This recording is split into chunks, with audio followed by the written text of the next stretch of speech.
Okay, so you're watching this video because you want to make up your radicals quiz or tests. I think it was a quiz.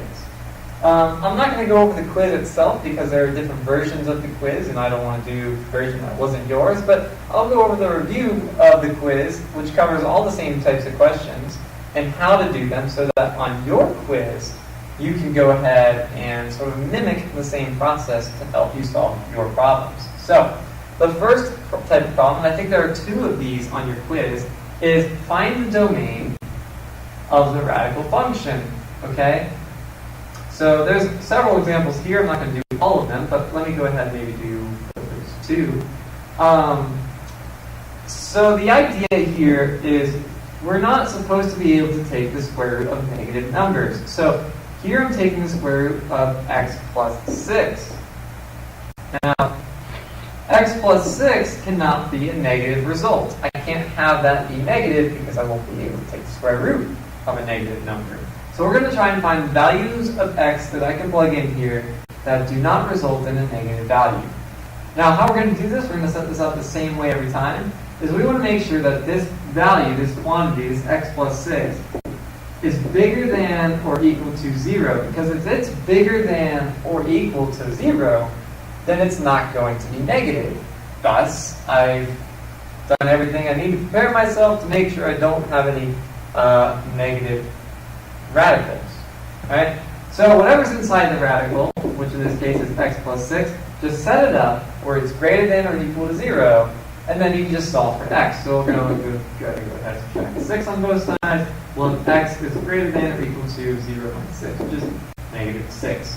And that's my answer. That is my domain. My domain is all x values that are greater than or equal to negative 6. Now, if you're looking at number 2, notice number 2 has a lot more going on, right? But again, the same question is still in my mind. What value would make this equal to 0? Or, sorry, which value would make it negative?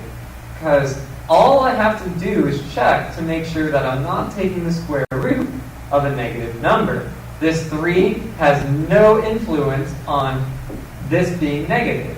This plus 1, because again it's outside the radical, has no influence on whether or not x minus 4 is negative. All I have to worry about is what's inside the radical, x minus 4. I want to make sure that this is not negative. So I'm going to take it, I'm going to set it greater than or equal to 0, and then I will solve for x. Okay? And again, it's always set up the same way. But I don't use the 3, I don't use this 1, because it's not inside the radical. They're irrelevant. They're not going to affect that value being negative inside there. Alright, I would add 4 to both sides to solve this, and I would have x is greater than or equal to 4. And that would be my domain. Alright?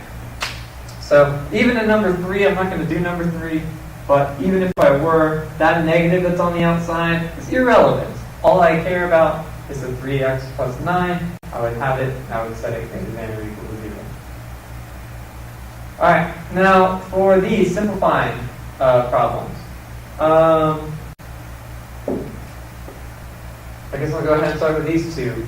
If you have fractions, it's okay to have fractions, but you don't. How we're going to just simplify them is separate them into parts. So rather than having the square root of one whole fraction, I'll just take the square root of each part of this fraction individually. So I'll do the top, the numerator, I'll do the square root of that, and then the denominator as well, and it's from the square root. And I will just solve or simplify those two pieces. So the square root of 25 happens to be a perfect square, which is nice. Square root of 25 is 5. And 9, square root of 9, also happens to be a perfect square, which is nice, making it 3. And I would simplify my fraction if I could. However, 5 over 3, 5/3 is as simplified as it gets. So I'm going to leave that as my final answer. Alright? So that's the approach. Just separate them out and then solve them individually. You will need to know your perfect squares. So I'll write it down here once. Make sure you can probably put them on your own paper, because I'm going to be talking about these throughout this, and you're going to have to be able to look at these numbers to know if they work. So, in case you're wondering where these numbers come from, 4 is 2 squared, or 2 times 2. 9 is 3 squared, 3 times 3. 16 is 4 squared, 4 times 4. 25 is 5 squared, 5 times 5. You gotta get the idea. 6 squared, 7 squared, 8 squared, 9 squared. I could keep going, but I think that's really as big as I'm going to need it. Now for number 6, I have the square root of a couple different things here inside the same square root. First thing I want to do is separate them out. Separate the 36 and make it separate from my a squared and my b to the 6th power. Okay, I have these 3 parts and I decided I'll just do them separately. So it's kind of like doing 3 problems in one. Alright, so let me focus on the square root of 36. Square root of 36 happens to be a perfect square, right? 36 is perfect square, so if I take the square root, I'll get a whole number, which is just 6. Keep in mind, this is not the square root of 6, okay? It's just a regular 6, no square root sign. That's the benefit of being a perfect square. Now for variables, this is my approach to it. For variables, I will like to list them out. So a squared is basically 2 a's, right? A to the 2nd power, a times a. There's 2 a's multiplied together. And I will just find the pairs and I will circle the pairs. So this makes more sense with the b to the 6th power, which I'll do in a moment. There are 6 b's. Okay? But for the a's, I'm going to circle the pairs. Well, I have a pair right there. I only have one pair because that takes care of everything, so I just have a to the 1st power. And notice I do not have any leftover a's, so there's pretty much no other square roots. It's just going to be a to the 1st power. Now b to the 6th, if you're wondering what the pairs mean, might make a little more sense. There are, let's see, circle my pairs. I've got 1 pair, I've got 2 pairs, I've got 3 pairs. So it's going to become b to the 3rd power. So the exponent is going to be my number of pairs. Okay? Now, do I have any leftover b's that I did not get paired up? No, I do not. So that is my final answer. If I did, by any chance, have leftover b's, I would have a square root, and I would have that leftover b inside of it. But I do not have that in this case, so I'm going to just, move on. I have b to the 3rd power. And so now I simplify my answer. I've got 6a b to the 3rd, which I guess really there's nothing much to change about it. That is my final answer, 6a b to the 3rd. Let me scroll on down. We could try maybe a couple more, just real quick. Number 7 is the same process that we just did in number 6. You want to separate these out. The square root of 169, square root of x to the 5th, and the square root of y to the 9th. So 169. I don't believe 169. Well, maybe it is. Hold on. Let me do my calculator real quick. 169. Okay, 169 is, in fact, a perfect square. I get a perfect whole number when I take the square root of it. The square root of 169 is a good old 13. X to the 5th. Now, again, this is how I always approach my variables, is I'll just list them all out, and then I'll take my pairs. So x to the 5th means I have 5 x's. So now let's find the pairs. I've got a pair here, and that's all the pairs that I can make. So I've got 2 pairs, making it x squared.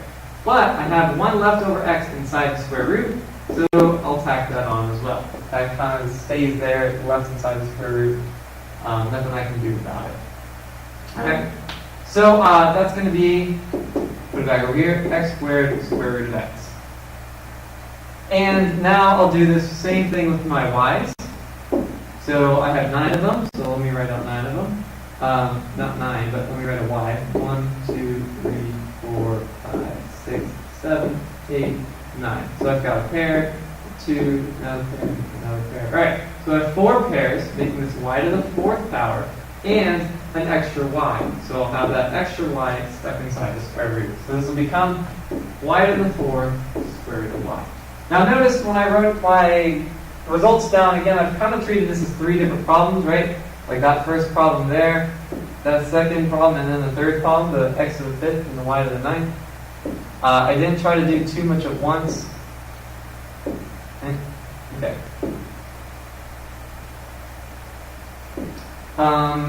It's basically like 3 separate problems in one. But now I've got all 3 parts simplified. Now I can put all 3 parts back together in a nice, neat fashion.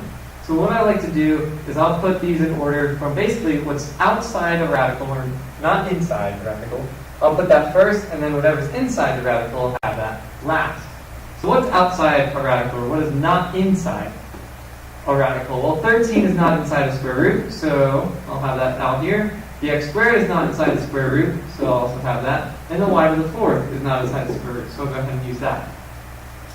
Now, I want to put what's inside the square root last. So I have an x inside the square root, and I have the y inside the square root. And this is the same thing, but a little bit neater. And that's how I think the answer choices on your tests are going to be. Alright, so number 8. If you were to simplify the square root of 90, what you can do is, again, basically, when you have a number like this, it's not a perfect square, because you have that list that we drew out earlier, the 4, 9, 16, 25. 90 is not on that list. If you try to take the square root of it, you would have a decimal. So how we're going to simplify this, because we're not going to just leave it as a decimal, is we're just going to break it up into two numbers. But one of these numbers has to be a perfect square. So what you can do is take 90. If you're not good at your multiplication table, here's what you can do with the calculator.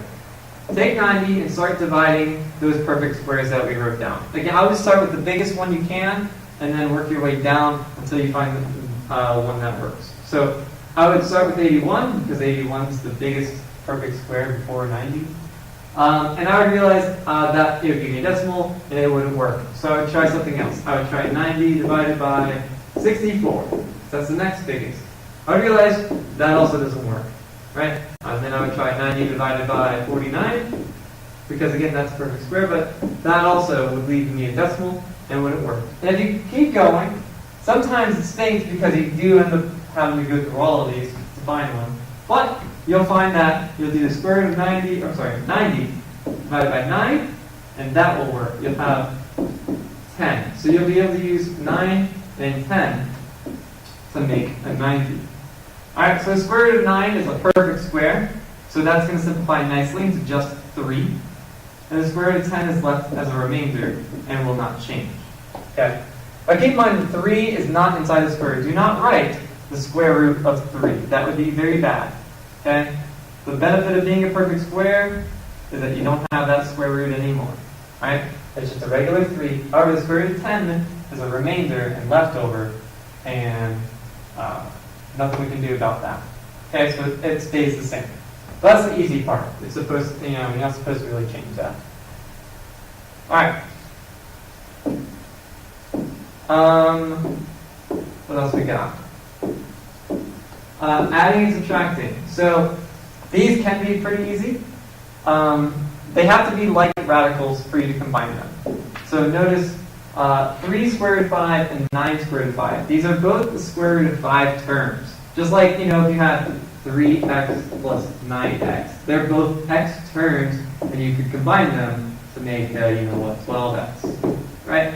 Exactly what we're going to do here. These are both like terms because they have the same radical. We can just combine them into one. 3 plus 9 make 12 square root of 5. Okay? Same thing with number 14. I have the square root of 15 and the square root of 15, so I'm going to combine these as well. Have to keep in mind that this is a 1 square root of 15. So 1 minus 5 ends up as a negative 4 square root of 15. Alright? For comparison's sake, this is the same as having 1x minus 5x, which could combine to give you negative 4x. Same thing as that, except instead of x, it's the square root of 15. Sometimes it's not so easy because they're not like radicals. Okay? For instance, let's look at number 16. Alright? This square root of 5 is not the same as the square root of 20, so they're not like radicals, and I can't just go ahead and try to combine them. But I'm not done, because what I could do is simplify the square root of 20. Just like I simplified earlier the square root of 90, I'll have to break the 20 up because 20 is not a perfect square. So, take your 20 and start dividing it by perfect squares and see what works. Now, the biggest perfect square before 20 is 16, so I would try that first. And I would realize that it would give me a decimal, and it wouldn't work. Then I would try 29 divided by 9, and it gave me a decimal, so I crossed it off. I would try 20 divided by 4, and I realized, hey, that's going to work. 4 and 5, right? 20 divided by 4 is 5. So So I use 4 times 5. The square root of 4 is perfect and leaves me with a simple 2. Square root of 5 is left as my remainder. So the square root of 20 is the same as 2 square root of 5. Now this part, I'm going to just bring down, because it's already simplified. You realize now, hey, I've got like terms. I can combine them. 2 square root of 5 minus 2 square root of 5 actually gives me 0 square root of 5. Because 2 minus 2 is 0. Which means basically I have 0 as my answer for that. Well, that's fine, but the main thing that you got to point out is sometimes you have to simplify first, okay? And then you can combine your answers together. These just have to combine to make 0, but that's the idea. Simplify it first if you can't combine them, and then combine them at the end. So when you're multiplying, okay, multiplying is really easy. All you have to remember is that you multiply anything that's inside the radical together, and then with anything that's outside the radical together. But do not multiply anything that's not inside the radical with something that is. So, number 18, I've got the square root of 3 and the square root of 12. 3 is inside the square root, and then 12 is inside the square root, so I can combine those numbers together inside the square root, giving me square root of 48. Because 3 times 12 is 48. And I'm pretty much done, but I need to simplify my answer here. So 48 is not a perfect square, so just like before, we'll try to break it up. You know, take your 48 and start dividing away. So 36 would be the next biggest perfect square before 48. I would try to divide it by that. It wouldn't work. I would just keep going down the list. 48 divided by 25 doesn't work. 48 divided by 16 does work. That's actually going to give me a 3. So I'm going to use 16 and 3. Square root of 16 is perfect. That's the benefit of being a perfect square. It's a 4. The square root of 3 is left over. So there's my final answer. Okay, so multiply them together and then simplify at the end. Now number 19, I've got 5 that's outside the radical, and then I've got 6 and 8 that are inside the radical. So I can multiply the 6 and the 8 together because they're both inside the radical. I can't multiply the 5 with anything because there's nothing else outside the radical. It's kind of alone. But if I multiply them together, I'll still have the 5 on the outside. But the 6 times 8 would give me 48 again.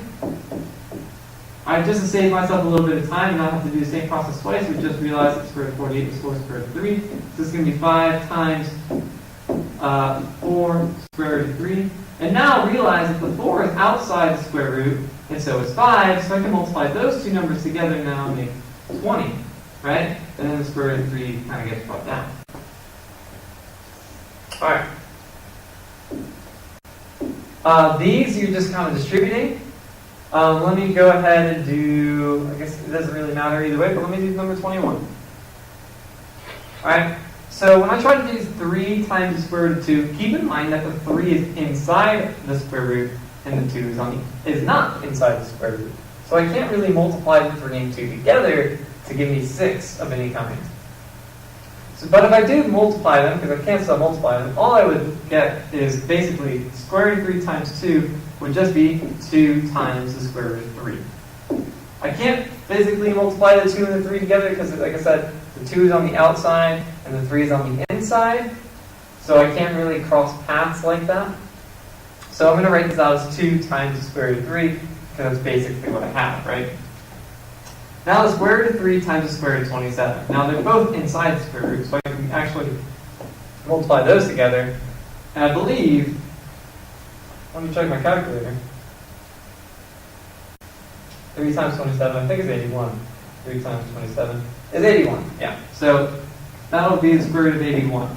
Again, I can multiply them together because they're both inside the square root, okay? That's why. The 2 is not inside the square root, which is why I could not multiply it with 3. Alright, now the square root of 81 is a perfect square. It happens. The square root of 81 is a 9, right? So I'll have 2 square root of 3 plus 9. And at this point, I would see if I can combine these. But remember, we just talked about this a moment ago, they have to be like radical terms. So this is the square root of 3. This is not a square root of 3 term. So I can't actually combine them. I'm not going to get 11 square root of 3 out of this. I can't add the 9 and 2 together. Because to add them together, they have to be like terms. And they are not like terms. So I cannot add them together. And that is how I will leave my answer. That is as simplified as I can make it. Alright, number 22 is very similar, but you have to FOIL it. So if you were to FOIL it, 3 times 5, you can multiply them together. That would give me 15. 3 times the square root of 3. Notice again, this square root of 3 to 3 is inside the radical, whereas this one's not. So I can't physically multiply them together. I will just have 3 times the square root of 3 there. And then negative square root of 12 times 5. Again, that minus sign I'll bring down. And then the 5 times square root of 12. Again, the 5 is outside the radical, and the 12 is inside. So I can't actually put them together. We'll just have 5 and the square root of 12. And then lastly, the negative square root of 12, again, bringing that negative along here, times the square root of 3. The 12 and 3 are both inside the radical, so I'm going to multiply them together. That'll give me the square root of 36. So at this point in time, you want to take each part, the 15, all 4 of these parts, and see if you can simplify them and then combine any like terms. So the 15, I can't really simplify that. The 3 square root of 3, I can't simplify that. However, the square root of 12 here I can, because the square root of 12, although it's not a perfect square, 12 is divisible by 4, and 4 is a perfect square. So you could break this up into 4 and 3, right? Because 4 times 3 would make that 12. Just like simplifying any other problem we've done in the past. We did, I think, square root of 90, it's one of the first ones we did. It's kind of the same idea. This would become 5 times 2, because the square root of 4 is 2. And then the square root of 3 left as a remainder. So that would make a 10 square root of 3 right there. Alright, I'm going to go ahead and bring the 15 down, and the 3 square root of 3 down. Keep in mind that was a minus sign. I brought that minus sign down. Now the square root of 36, that is a perfect square, which is nice because it's going to leave me just a regular whole number, and just be a regular old 6. So I have minus 6, because again, that minus sign, I just would have brought it down. So all 4 terms are simplified, and now I'll combine like terms. So these are both square root of 3 terms. I can combine them together, and then the 15 and the minus 6 are also like terms, so I can combine those together. And once I do, I will have my final answer. Now at the very end of this, I need to solve. So the opposite of taking a square root, the opposite of the square root of something is squaring something. So for instance, example, square root of 25 is 5, and 5 squared is 25. So squaring something and square rooting something do the opposite of each other, or inverse operations. So we're going to use that fact to help us. So anytime I have a square root, if I want to get rid of it, I have to square it, because that's the opposite. You know how if there's plus 5 on one side, we have to subtract 5, because subtracting is the opposite of adding? That's the idea. It's how we're going to be able to get rid of square roots, because the opposite of the square root is squaring it. So that's kind of its inverse operation. So if I want this x to be by itself, I'm going to square that side, because that's going to do the opposite of square rooting and cancel that square root out, get rid of it, and leave you with just x. But of course I need to do this to both sides, because I do have to keep the equation balanced. So this would equal x equals 25, because 5 squared is 25. Now my process in all of this is to go, that's a simple one, but more elaborate ones, like we'll see number 24 and maybe other problems as well, is I do anything that's outside the radical. This is the order you have to go in. Then the radical itself, and then the inside of the radical. Alright, so it doesn't matter what order we try to solve these in, and this is the order we'll go in. So look at number 24. I get that 36 is outside the radical, but I don't really care about the 36 because it's not on the side of x. All this stuff, this order that I just wrote over here, applies to the side with the x, okay? So the left side in this case. Alright, don't worry about the 36. We're only looking at the side that has the x. So let's take care of what's outside the radical first. In this case, that's 4. Now how do I get rid of 4? Well, what am I doing with it? It's being multiplied. It's 4 times the square root of x. So if I want to get rid of it, I'll divide by 4. On both sides, have the square root of x equals to, what's 36 divided by 4? 9. Right? And then, I don't have anything else outside of the radical, so I'll move on and I'll take care of the radical itself at this point. So the opposite of getting rid of the radical would be squared. So anytime you want to get rid of the radical, you square it. So every time you get to this step, you're basically going to square both sides. So this will give me x equal to 81, because 9 squared is 81. Remember, this is 9 times 9, not 9 times 2. A lot of people write 18 there by accident. All right, maybe you can do one more. There's one that's a little more elaborate. All right, like number 26, I guess. So again, keep in mind the same order. We're going to go outside the radical, do that first, then the radical, which again is the part where we square it, and then we'll do what's inside the radical. So number 26, again, I understand that 9 is outside the radical, but these rules apply to the side with the x, so I don't really care about the 9. I'm only going to focus on the left side, because that's the side with the x. So let's look, what's outside the radical? Well, the 8, so let's get rid of that first. We'll subtract 8, we'll have square root of x minus 3 equal to 1.